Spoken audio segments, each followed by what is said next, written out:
اعوذ باللہ من الشیطان الرجیم بسم اللہ الرحمن الرحیم قال اللہ تبارک و تعالی فی محکم کتابہ یا ایھا الذین آمنوا کتب علیکم الصیام کما کتب علی الذین من قبلکم لعلکم تتقون۔ اذان محترم، ماہ مبارک رمضان بہت عظیم مہینہ ہے۔ ہم نے آسانی سے کہہ دیا اور آپ نے آسانی سے سن لیا۔ کاش ہم اس کی عظمت کو درک کر سکتے، سمجھ سکتے۔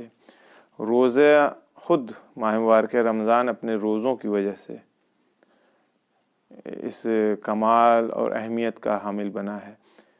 تو جب رمضان کی اتنی فضیلت ہے تو اس روزے کی کتنی فضیلت ہوگی، روزے کی کتنی اہمیت ہوگی۔ حدیث ہے پیغمبر اسلام صلی اللہ علیہ وآلہ وسلم کی، جو بیان کروں گا روزے کی اہمیت، اس کی منزلت کے سلسلے میں۔ لیکن بات کو یہاں سے شروع کرتا ہوں۔ ہمیں اگر قرض لینا ہو کسی بینک سے تو ہم پتہ کرتے ہیں کہ کون سا بینک ہے جو سب سے زیادہ قرض ہم کو دے سکتا ہے۔ عام طور سے مثلا اگر 10 بینک ہیں ہمارے یہاں تو معلوم ہے کہ ہر بینک جو ہے وہ 3 4 5 لاکھ دے سکتا ہے، لیکن کسی نے بتایا کہ نہیں، وہ فلاں بینک ہے، وہ آپ کو 10 لاکھ روپے دے گا، 10 لاکھ روپے دے گا۔ یہ 10 لاکھ روپے دینا اس بینک کی عظمت کی طرف اشارہ ہے، اس بینک کی اہمیت کی طرف اشارہ ہے کہ یہ بینک واقعاً کتنا عظیم بینک ہے جو ہمیں 10 لاکھ روپے دے رہا ہے۔ یہ پہلا مرحلہ ہے۔ لیکن اس کے بعد یہ ہے کہ یہ 10 لاکھ روپے تو آپ کو دے گا، لیکن آپ سے گارنٹر چاہیے، اس کو گارنٹی لینے والا آپ کا کوئی ہے وہ چاہیے۔ ہر مہینے کی قسط اس کی دوسرے بینکوں کے مقابلے زیادہ ہوگی، ہر مہینے جو آپ پے کریں گے، قسط دیں گے۔ اور بھی 2 شرائط ہیں ساتھ میں۔ یہ شرائط ایک چیز ہے اور بینک کا لون ایک چیز ہے۔ لون، زیادہ لون دینا، یہ اس کی خصوصیت ہے، یہ اس کی اہمیت کی طرف اشارہ کرتی ہے کہ یہ بینک ہم کو اتنا لون دے رہا ہے، لیکن اس کے ساتھ گارنٹر چاہیے، اس کے ساتھ قسطیں زیادہ دینی پڑیں گی ہم کو، اور بھی دوسری شرائط ان کے ساتھ ہوتی ہے۔ اسی طرح سے ماہ مبارک رمضان میں روزے کی اہمیت، جو حدیث بیان کروں گا، روزے کی اہمیت، اس کی منزلت، اس کی جائگاہ کی طرف اشارہ کرے گی۔ انشاءاللہ نیکسٹ ڈے یعنی اگلے دن، کل آپ کو شرائط روزے کے سلسلے میں بیان کریں گے۔ حدیث ہے پیغمبر اسلام صلی اللہ علیہ وآلہ وسلم کی کہ پیغمبر اسلام صلی اللہ علیہ وآلہ وسلم فرما رہے ہیں، اعطیت امتی فی شہر رمضان خمسا لم یعطہن امت نبی قبلی۔ ماہ مبارک رمضان میں، رمضان المبارک کے مہینے میں، ہماری امت کو 5 چیزیں، 5 طرح کا انعام، 5 طرح کا پرائز اور جائزہ دیا گیا ہے، جو ہم سے پہلے والے انبیاء الہی کی امت کو نصیب نہیں ہے، انہیں یہ انعام نہیں دیا گیا ہے۔ اب وہ 5 چیزیں یا 5 انعام، 5 پرائز کیا ہیں؟ سب سے پہلی چیز، اما واحدۃ فَإِذَا كَانَ أَوَّلُ لَيْلَةٍ من شہر رمضان، جب ماہ مبارک رمضان کی پہلی رات اور پہلا دن آتا ہے تو کیا ہوتا ہے؟ نظر اللہ عز وجل الیہم ومن نظر اللہ الیہ لم یعذبہ ابدا۔ خداوند عالم اپنے بندگان کے اوپر، کون سے بندوں کے اوپر؟ روزے دار بندوں کے اوپر، وہ بندے جو روزہ رکھتے ہیں ان کے اوپر نگاہ کرتا ہے، نظر الیہم۔ اور جس کے اوپر خدا نگاہ ڈال دے، جس کے اوپر خدا نظر کر لے، تو پھر اس کے اوپر کبھی بھی ابداً، کبھی بھی اس کے اوپر عذاب نازل نہیں کرتا ہے۔ یہ پہلی چیز ہے۔ نظر کے سلسلے میں ضروری ہے کہ یہاں بیان کرتا چلوں، یہ عام سا ورڈ ہے، ہمارے اردو زبان میں بھی استعمال ہوتا ہے، عربی میں بھی نظر ہے، اردو میں بھی نظر ہے، زو سے، نون زورے، نظر یعنی دیکھنا۔ ایک ورڈ عربی میں اور ہے رویت۔ رویت کا مطلب بھی دیکھنا ہے، نظر کا مطلب بھی دیکھنا ہے، لیکن فرق ہے۔ میرے سامنے یہ جو حضرات بیٹھے ہوئے ہیں، میں ان کے اوپر نگاہ کروں، میں ان تمام لوگوں کو دیکھ رہا ہوں، تو اس کا مطلب یہ ہوا کہ میں انہیں دیکھ رہا ہوں، رویت کر رہا ہوں۔ لیکن اگر انہی میں سے کسی کو میں نے اشارہ کیا، اس سے کہہ دیا کسی کی طرف دیکھ کر کے آپ ذرا سا رکیے اور اس سیشن کے بعد ملیے گا، ایسا کام ہے، تو یہ نظر جو ہے اس کو رویت نہیں کہا جائے گا، اس کو دیکھنا ہے، لیکن اس دیکھنے میں جو میں نے ان سے خاص طور سے ان کو آئیڈینٹیفائی کر کے کہا کہ آپ رکیے بعد میں ملیے، مجھ سے کام ہے، اس میں ایک خاص توجہ ہے، یعنی یہ دیکھنا جو ہے یہ توجہ کے ساتھ ہے۔ رویت میں آنکھیں دیکھتی ہیں، لیکن نظر میں ضروری نہیں ہے کہ آنکھیں دیکھیں، نظر کا مطلب یہ کہ توجہ، خیال رکھنا، توجہ کرنا، اس کے اوپر غور و فکر کرنا، یہ ایک بات قرآن مجید میں بھی ہے۔ آیت ہے سورہ غاشیہ کی 17 نمبر کی آیت، معروف آیت ہے، افلا ینظرون الی الابل، خدا کیا یہاں کہنا چاہ رہا ہے کہ تم نے اونٹ دیکھا ہے، یعنی اونٹ دکھانا چاہ رہا ہے، افلا ینظرون الی الابل کیف خلقت، یا خداوند عالم اونٹ تو سبھی نے دیکھا ہے، یعنی کوئی خاص چیز نہیں ہے، خدا یہ نہیں کہہ رہا ہے کہ جاؤ اونٹ دیکھو، کیا تم نے اونٹ دیکھا ہے؟ اونٹ تو بھائی اگر کسی نے کہیں نہیں دیکھا ہوگا تو جلوسوں میں دیکھا ہوگا، ہماری وغیرہ اس کے اوپر بنتی ہے، تو آدمی اس وقت جو اونٹ کو دیکھتا ہے وہ واقعاً رویت ہے اونٹ کی، یعنی اونٹ کو اپنی ان دونوں آنکھوں سے دیکھ رہا ہے، رویت ان دونوں آنکھوں سے ہے، رویت کا مطلب کہ ان دونوں آنکھوں سے دیکھنا، حس کرنا، اس کو محسوس کرنا، دیکھنا، لیکن نظر جو ہے ضروری نہیں ہے کہ ان دونوں آنکھوں سے ہو، نظر کا تعلق دماغ سے ہوتا ہے، نظر کا تعلق دل سے ہوتا ہے۔ افلا ینظرون الی الابل کیف خلقت، خداوند عالم کہہ رہا ہے کیا تم نے غور و فکر کیا ہے؟ اس اونٹ کو نہیں دیکھتے، اس کی خلقت کے اوپر غور و فکر کرو، یعنی نظر کرو، غور و فکر کرو۔ تو فرق ہے رویت میں اور نظر میں۔ جناب موسیٰ علیہ نبینا نے بھی پروردگار عالم سے کہا تھا خدایا میں تجھے دیکھنا چاہتا ہوں، رویت کرنا چاہتا ہوں، خداوند عالم نے کہا کہ ممکن نہیں ہے رویت، کہا کہ خدایا جو میرے ساتھ آئے ہیں یہ ہم سے زیادہ مصر ہیں، ان کا اصرار ہے کہ تمہارے خدا کو دیکھیں گے۔ پروردگار عالم نے کیا جواب دیا تھا؟ کہا تھا لن ترانی، ہرگز نہیں دیکھ سکتے، لیکن اسی قرآن میں آیت موجود ہے وجوہ یومئذ ناظرہ الی ربہا ناظرہ، یعنی خداوند عالم بالاخرے دکھائی دے گا، دکھائی دینے کا مطلب آنکھوں سے نہیں دکھائی دے گا۔ امیر المومنین نے بھی تو کہا تھا کہ میں ایسے خدا کی عبادت نہیں کرتا جسے میں نہ دیکھوں، دیکھوں کا مطلب آنکھ سے نہیں، محسوس کر رہے تھے، اس کے سلسلے میں غور و فکر امیر المومنین نے کیا تھا، سمجھا تھا خدا کون ہے، پھر اس کے بعد سے اس کی عبادت کرتے تھے۔ شہید کے سلسلے میں ملتا ہے روایات میں ینظر فی وجہ اللہ، شہید جو ہے وہ خدا کے چہرے کو دیکھتا ہے، خدا کے چہرے کو دیکھتا ہے مطلب کیا؟ نظر کرتا ہے خدا کے چہرے کی طرف، یعنی غور کرتا ہے خدا کی طرف، یعنی توجہ شہادت کے وقت جب شہید زمین پر گرتا ہے تو وہ خدا کی طرف توجہ کرتا ہے، خدا کی طرف متوجہ ہوتا ہے۔ حضرت شعیب علیہ نبینا علیہ الصلوۃ والسلام نے ایک دن ایک جوان کو دیکھا گناہوں میں ڈوبا ہوا، میں ایک دم شرابور گناہوں سے، اس کی زندگی ہی گناہ تھی، سب کچھ اس کو دیکھا، اور دیکھا کہ اس کے پاس مال و ثروت بھی ہے، امکانات بھی ہیں، بہت سارے فیسلٹیز ساری اس کے پاس موجود ہیں، صحیح و سالم بھی ہے جسم بھی، فوراً پروردگار عالم سے خطاب کہ خدایا یہ تیرا گنہگار بندہ ہے اور اس کے پاس سارے فیسلٹیز موجود ہیں، سب کچھ ہے، مال دولت، گھوڑا گاڑی بنگلہ، زمین جائیداد، جو کچھ بھی تصور کر لیے سب کچھ اس کے پاس ہے، اور اس سے زیادہ تو اس کے پاس صحت سلامتی، جسم کا بھی بڑا اچھا ہے۔ آواز قدرت آئی کہ شعیب اس سے جا کے کہہ دو، اس سے جا کر کے کہہ دو کہ میں نے، یعنی میں خدا نے اپنی توجہ اور اپنی نظر اس کے دل سے میں نے نکال لیا ہے، اب اس کا دل مردہ دل ہے، اس کے اوپر کسی چیز کا کوئی اثر نہیں ہوگا، نہ اس کو کسی چیز کی شیرینی کا احساس ہوگا، مٹھاس کا احساس ہوگا، نہ اس کو کوئی اچھی چیز سمجھ میں آئے گی، یہ احساس ہی نہیں کر سکتا ہے کچھ۔ تو یہ وہی چیز ہے، یعنی خداوند عالم نظر کرتا ہے اپنے بندوں کے اوپر، روزے دار بندوں کے اوپر، یعنی توجہ کرتا ہے ماہ مبارک رمضان میں۔ ایک واقعہ اور سنتے چلیے۔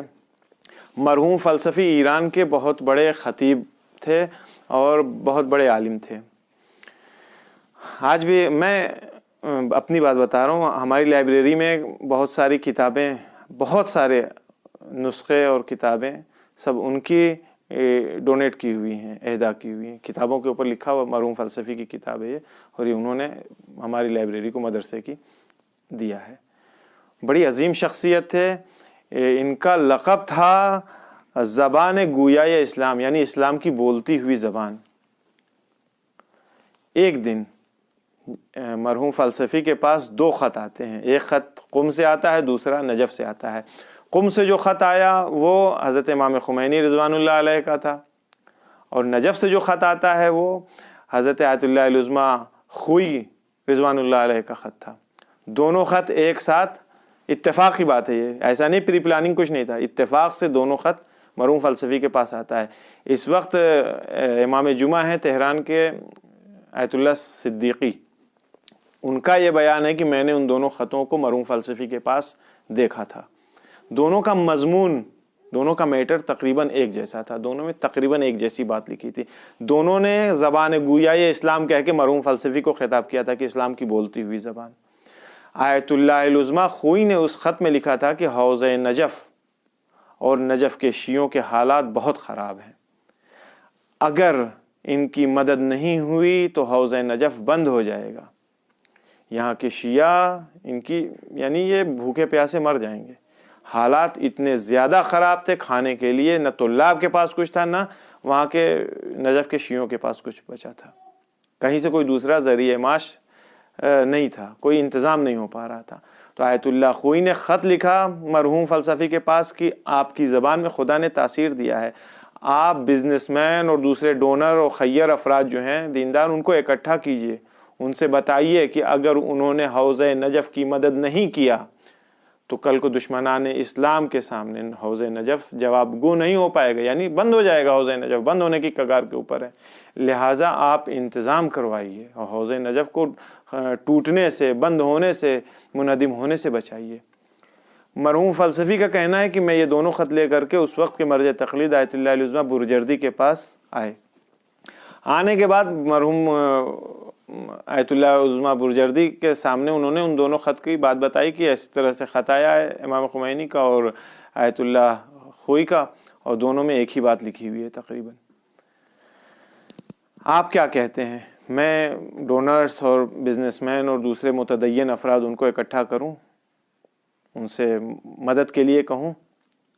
یہ تاثیر تھی مرحوم فلسفی کی زبان میں کہ اگر وہ ایک تقریر کرتے تو اس میں کوئی شک نہیں ہے کہ اتھاہ پیسے اکٹھا ہو جاتے نجف کے لیے۔ آیت اللہ برجردی نے اپنا سر جھکایا اور کہا کہ جو جی میں آئے کرو، انگریزی میں کہیے ایز یو وش، پھر فوراً کہتے ہیں لیکن یہ دین ہے، میں نہیں چاہتا کہ دین کا کوئی کام، اس کام کے لیے لوگوں کے سامنے ہاتھ پھیلایا جائے، زبان سے کہنا پڑے دین کے کسی کام کے لیے لوگوں سے۔ مرحوم فلسفی سے کہتے ہیں کہ یہ حوض علمیہ ہو، یعنی یہ حوض علمیہ مدارس حوضہ نجف کا حوضہ یہ ہو، یا ہم لوگ ہوں، ہم لوگ بے صاحب نہیں ہیں، بے سرپرست نہیں ہیں، ہمارا وارث موجود ہے، حوض علمیہ کا وارث موجود ہے، ہمارا وارث موجود ہے، ہم کیوں جائیں گے کسی دوسرے سے کہنے؟ جس کی ملکیت ہے، جس کی چیز ہے، وہ خود اس کا خیال رکھے گا، وہ خود اس کے اوپر نظر کرے گا، یعنی وہی توجہ کرے گا۔ خیر مرحوم فلسفی کا کہنا تھا کہ مرحوم آیت اللہ برجردی کی ان باتوں سے میرے سمجھ میں آ گیا کہ یہ قلبی طور کے اوپر، دلی طور کے اوپر راضی نہیں ہے، لہذا واپس آ گئے۔ انہوں نے کسی سے کوئی تذکرہ نہیں کیا۔ کچھ دن بعد پھر جب آیت اللہ برجردی کے پاس آتے ہیں تو آیت اللہ برجردی بہت خوش ہو کر کے ان سے ملے، اور جیسے ہی مرحوم فلسفی کو دیکھا تو کہا کہ اچھا ہوا کہ تم نے کسی سے کچھ نہیں کہا تھا، میں نے کہا تھا نا کہ حوض علمیہ کا صاحب ہے، سرپرست ہے، جو اس کا خیال رکھے گا، نظر کرے گا، ہم بے سہارا اور بے سرپرست نہیں ہیں۔ انتظام ہو گیا الحمدللہ، بہت اچھا انتظام ہوا، محترمانہ انداز میں انتظام ہوا، اور چیز اس کے مستحق تک پہنچ گئی انشاءاللہ کہ اس کی برکت سے اب وہاں کے شیعوں کے حالات بھی اچھے ہوں گے، اور حوض نجف بھی وہ منہدم ہونے اور بند ہونے اور ٹوٹنے سے بچے گا، طلاب کے حالات بھی اچھے ہوں گے۔ یہ واقعہ صرف اس لیے کہا کہ اس میں بھی لفظ نظر استعمال ہوا ہے، یعنی امام وقت کی نظر، یعنی ان کی توجہ ہوئی، مشکلات حل ہوئی۔ دوسری باتوں سے ہم سے بھی یہاں پہ مطلب نہیں ہے، ہم اس کو بیان کرنا نہیں چاہتے۔ تو ایک چیز ہے کہ خداوند عالم کی توجہ حدیث میں، دوسری چیز 5 چیزیں تھیں یہاں پہ. دوسری چیز، اچھا اس کے علاوہ مناجات شعبانیہ میں ہم کیا کہتے ہیں؟ ہم کہتے ہیں فلا تجعلنی ممن صرفت عنہ وجہک، خدایا اپنی نگاہوں کو، یعنی نگاہ میں اردو میں ترجمہ کر رہا ہوں، محمل ترجمہ ہے، خدایا اپنی نظر کو ہم سے نہ پلٹا، یعنی اپنی توجہ بنائے رکھ میرے مالک ہمارے اوپر. یہی تو ہم دعا میں کہتے ہیں خدایا اپنی توجہ، نظر لطف بنائے رکھ، خدایا اپنی نظر کرم برقرار رکھ ہمارے اوپر، یعنی خدایا ہمارے اوپر اپنی توجہ دے. تو ایسا نہ ہو کہ ہمیں ہمارے حال پر چھوڑ دے. تو پہلی چیز تھی، جس دن یاد رکھیے، جس دن خدا نخواستہ ایک لحظے کے لیے بھی اگر خداوند عالم نے ایک لحظے کے لیے بھی اپنی توجہ، اپنی نظر لطف ہمارے اوپر سے اٹھا لیا، وہی وہ موقع ہوگا کہ شیطان اپنا جال ہمارے اوپر پھینکے گا، ہم شیطان کے جال میں پھنس جائیں گے اور پھر اس سے باہر نکلنا آسان کام نہیں ہے. تو پہلی چیز تھی خداوند عالم کی نظر، اس کی توجہ. دوسری چیز، الملائکۃ یستغفرون لہم فی لیلہم و نہارہم، ملائکہ استغفار کریں گے. کب کب؟ رات بھر، پورے 1 مہینہ، رات بھر دن بھر ملائکہ استغفار کریں گے. کس کے لیے؟ جو روزے دار ہے. ماہ مبارک رمضان میں جو شخص حقیقی روزہ رکھ رہا ہے اس کے لیے ملائکہ استغفار کر رہے ہیں. تھوڑی دیر نہیں، رات سے لے کر کے صبح تک، صبح سے لے کے دوپہر تک، دوپہر سے لے کے شام تک، شام سے لے کے رات تک. یہ 24 گھنٹہ یہ سائیکل یہ چلتی رہتی ہے. تیسری چیز، یعمر جنتہ، خداوند عالم حکم دے گا جنت کو. کس چیز کا؟ تزینی لعبادی، اپنے آپ کو ہمارے اس بندے، روزے دار بندے کے لیے سجاؤ سنوارو. کیوں؟ کیونکہ ہمارا بندہ یہ آئے گا، تمہارے یہاں آئے گا. موت ایسی چیز ہے جس سے سب کی روح فنا ہوتی ہے. نام لے لیجئے ملک الموت کا، آدمی ایسا نہ کہو. جناب اسرائیل کا نام لے لو تو دیکھو کیسے بھگدڑ مچ جاتی ہے. ایک واحد. اچھا، ائمہ اطہار تو فرشتوں کو دیکھا کرتے تھے، روایات کے مطابق ان سے بات کرتے تھے، گفتگو کرتے تھے. غیر معصوم میں کوئی ایک شخص ایسا نہیں ملے گا کہ جس نے ملک الموت کو دیکھا ہو. دیکھا ہوگا، جو دیکھا ہے وہ لوگ نقل کرتے ہیں، وہ نقل آپ کو بھی معلوم ہے تھوڑی بہت. اب میں ایک دوسری بات، سید احمد خانساری یہی حرم حضرت معصومہ سلام اللہ علیہا میں دفن ہے، زری کے پاس. اپنے زمانے کی بہت عجیب بمعنی بہت علمی عرفانی شخصیت تھی، بہت بڑی شخصیت تھی. ان کی شخصیت بہت عظیم شخصیت تھی، بے انتہا کمالات کے مالک تھے. ان کا کہنا ہے کہ میں نے جناب اسرائیل کو دیکھا ہے. صرف دیکھا ہی نہیں ہے، ان سے گفتگو بھی کیا ہے، بات بھی کیا ہے ملک الموت سے. خود فرماتے ہیں، دیکھیے خود اپنے وقت کا اتنا عظیم عالم کہہ رہا ہے، جھوٹ ہونے کی بات، خود انہوں نے اپنے قلم سے اس واقعے کو نقل کیا، اپنی زبان سے اس زمانے میں بیان کیا تھا. امام خمینی کے زمانے میں ان کا انتقال ہو چکا تھا. کہتے ہیں کہ میں نے جناب اسرائیل کو دیکھا، اور جناب اسرائیل سے زیادہ خوبصورت میں نے آج تک کسی کو دیکھا ہی نہیں. اتنے خوبصورت لوگ کہتے ہیں کہ ڈراونا چہرہ ہے اور وحشت آتی ہے، خوف ہوتی ہے. یہ اس کے اعمال ہوتے ہیں ویسے جس سے انسان ڈرتا ہے. تو جناب اسرائیل پہلی چیز تو بے انتہا خوبصورت. دوسری چیز کہ میں نے جناب اسرائیل سے گفتگو کیا. کیا گفتگو کیا؟ کہ میں نے پوچھا کہ تم تو سب کے سراغ میں جاتے ہو، سب کی روح قبض کرنے کے لیے جاتے ہو.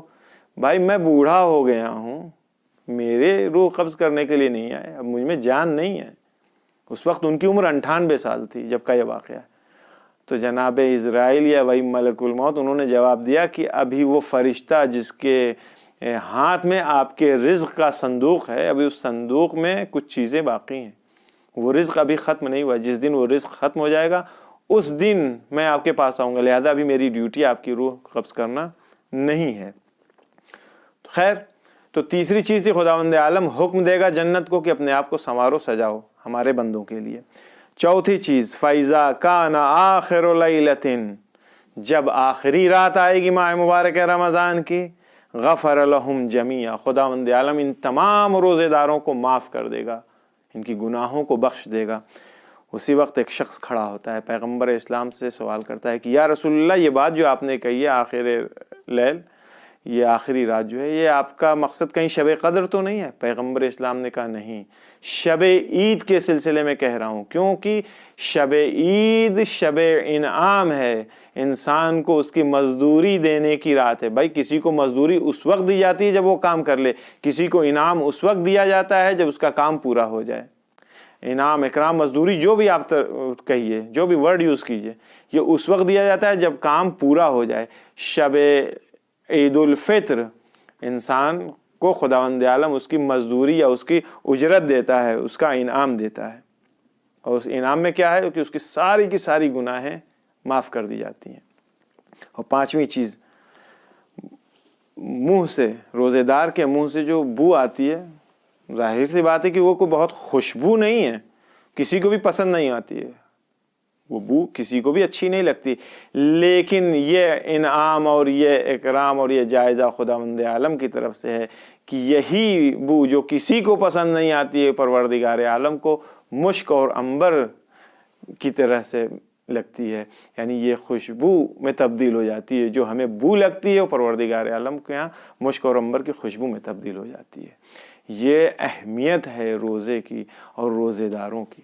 پروردگار عالم کی بارگاہ میں دعا گو ہیں کہ وہ ہم لوگوں کو توفیق دے کہ ہم لوگ جیسا پیغمبر اسلام نے بتایا، جیسا پروردگار عالم چاہتا ہے، اس طرح سے عمل کریں اور پروردگار عالم کی بارگاہ میں بہترین روزے دار بن کر کے پیش ہو سکیں، اس کی خدمت میں حاضر ہو سکیں۔